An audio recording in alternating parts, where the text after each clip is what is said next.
See, that's Wayne there, and despite popular belief, Wayne is actually an elk. Today, I got something special for you. In the last episode, we're talking about how I'm gonna get to go pick up my engine eventually, and it's like, oh, that was last episode, and then this episode, they're getting to go pick it up. It was actually a lot longer than that. The whole coronavirus thing slowed down shipping for everybody. But today, we are taking a vehicle that has gotten the Johnson family through some very difficult times. And I know it doesn't look like much, but this is our 1987 hardbody Nissan.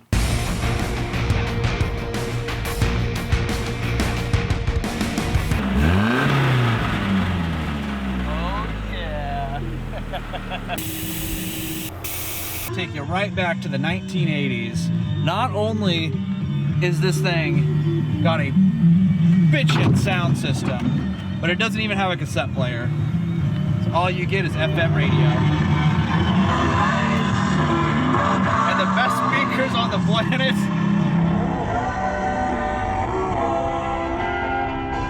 So this Nissan pickup, I try to joke around at least a little bit, you know, but the Nissan pickup really has been there for all of us when we needed a vehicle. We're pretty well just known for just driving like old junk cars to like high school, and honestly even after high school. So we had a car, broke down, you needed to drive something, the Nissan was there. Always worked, it's no problem. Just have to go and probably pick it up from Acme because it was the Acme pickup truck then. More fuel efficient than anything else that we ever drove in high school. The problem was though, because that was a Nissan pickup, you didn't want to drive it long. Pretty much you just ran around town with it, got the parts to fix, you know, whatever car it was, whether it was your Volvo, Volkswagen Beetle, whatever car it was, when it broke down, the Nissan was there. And I truly appreciate it for that. But of course today we're using it for the sheer fact of its utility as a pickup truck, because a General Motors CZ4 Tree-Vitty, its crate is gonna fit right in the back of this pickup like a glove. And I'm gonna be able to get it home, put it in that 74 Corvette.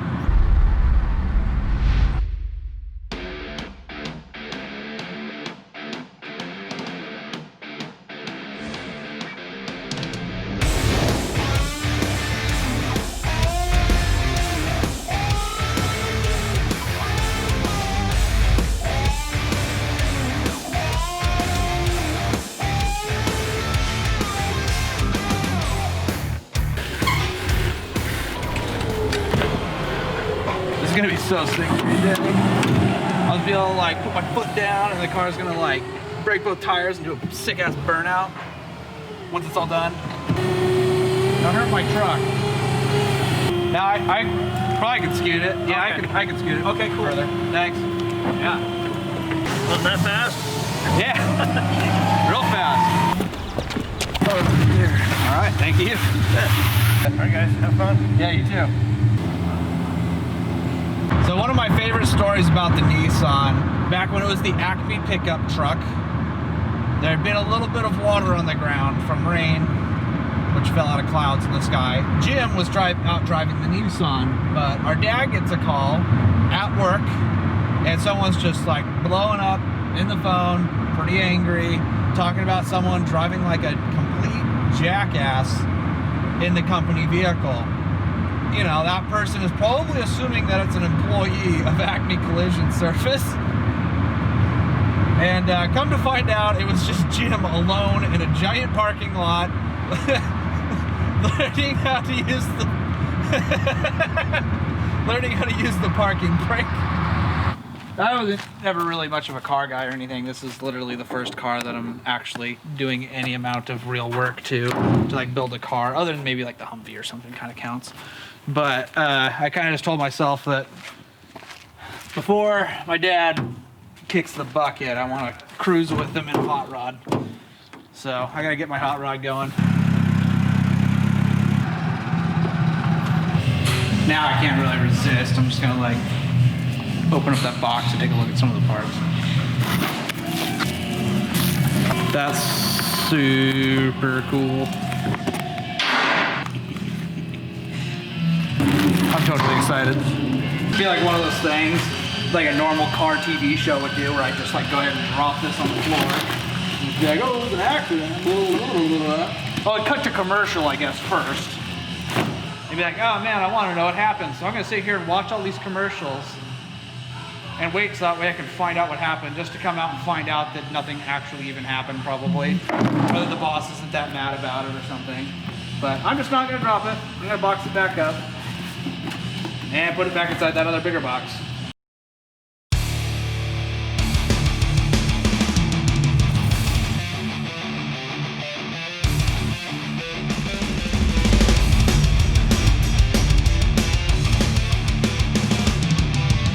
This is the Desert Patrol Vehicle, or DPV, used for traveling long distances on the ground.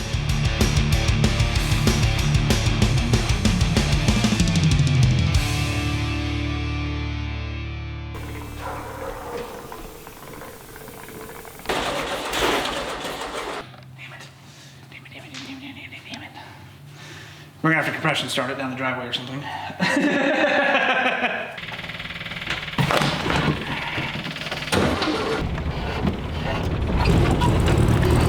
No problem. The Volkswagen.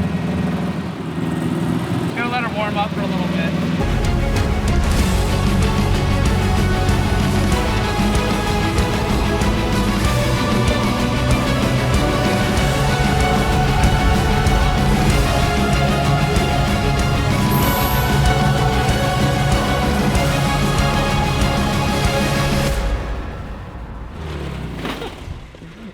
So, jump in the buggy and then the engine died like right after I got off the jump. Not sure why, but the battery's too dead right now to start it again. So we're gonna tow it back up to the spot where JJ's gonna get his B-roll, and we're gonna throw a battery charger on it, and hopefully I can get it running before Darren gets back home. Shelby, prettiest cat in the world. That's you.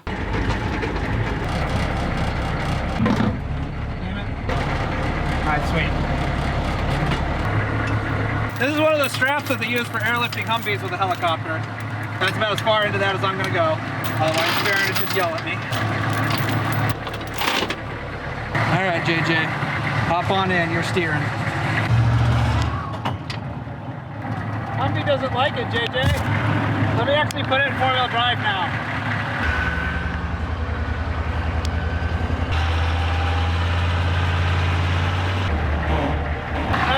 No fooling around this time, JJ. Hold on.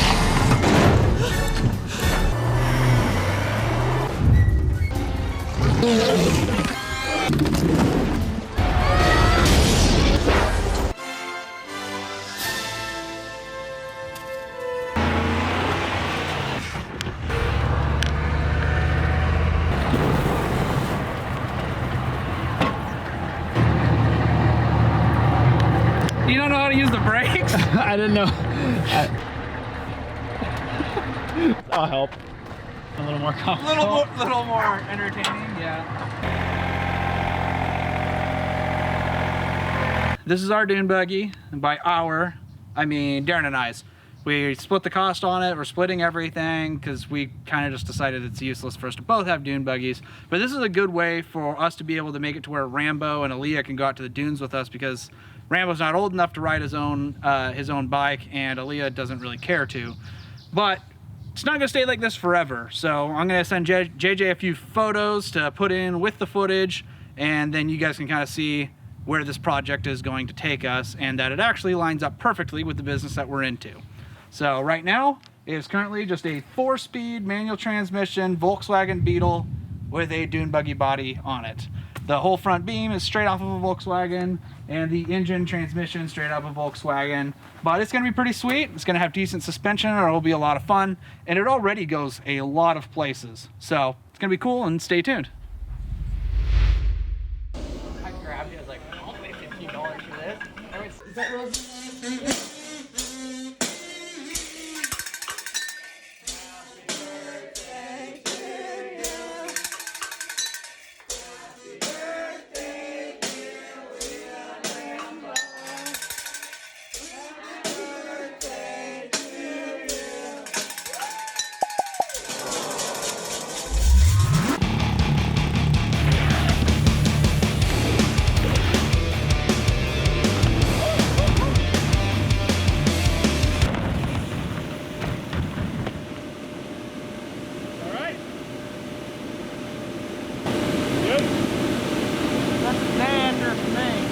Yeah, you whacked the noggin pretty good.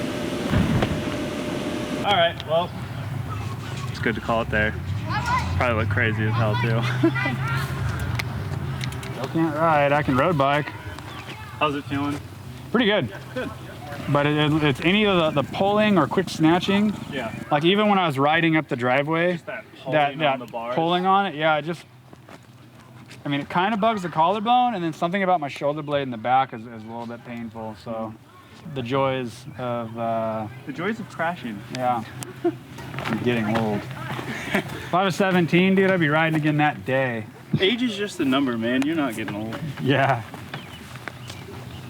This, I probably still can't do it. So try to touch my elbows together, and that's as far as I can get with my right arm, roughly, before it starts hurting. So it's getting better, but something in there isn't rotating like it's supposed to be. So this is like your average Nerf gun, right?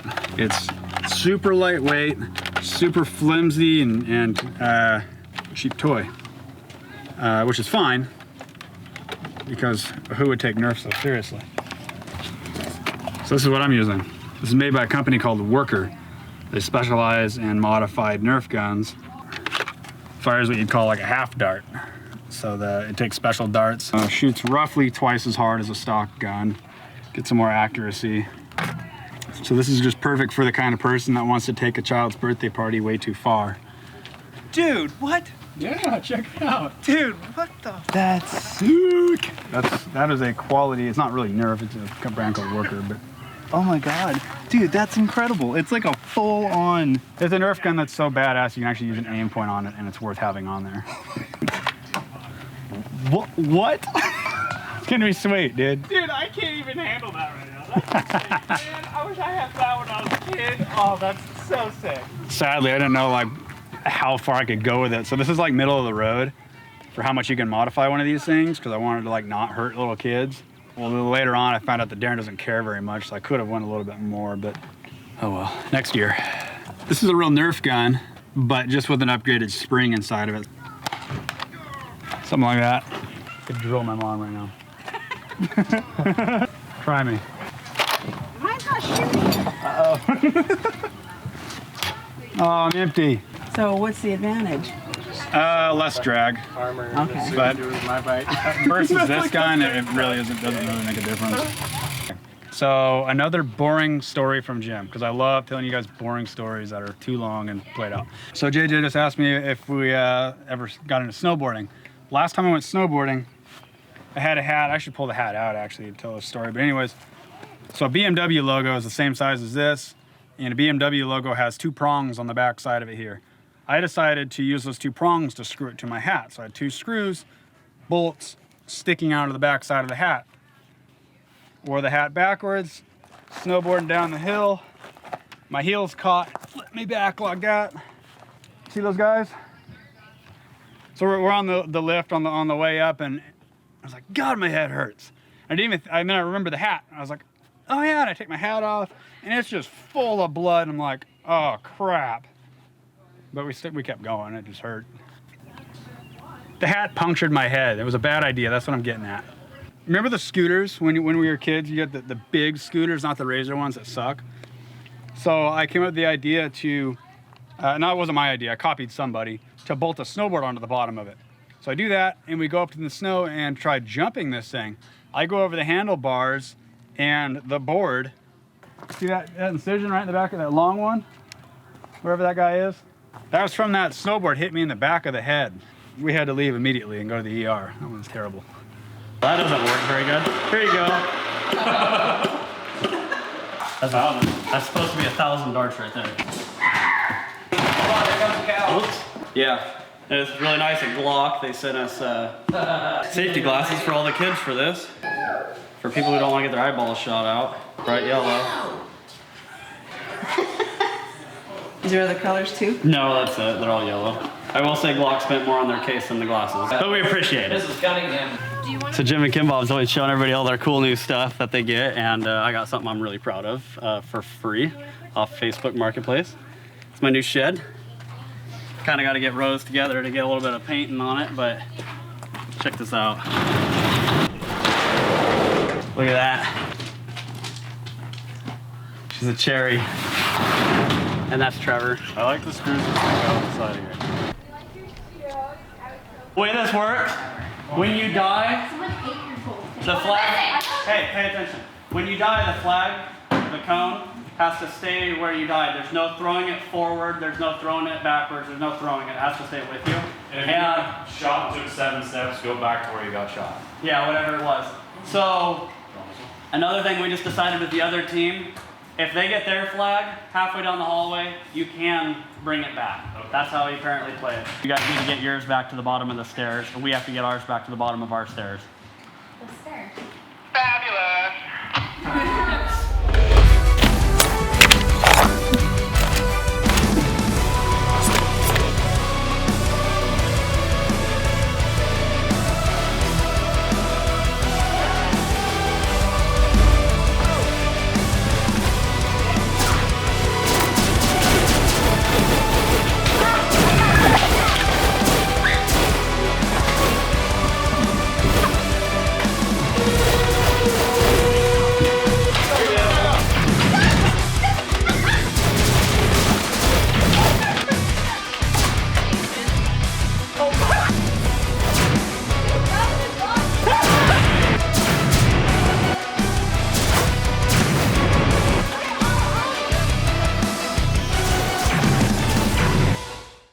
Yeah, who wants to be shock troops? First one's in. I'll go. Shock troopers. Shock troopers towards the front. Run your fastest, gain as much ground as possible. Go, go, go, go, go, go. Shock troops in, let's go.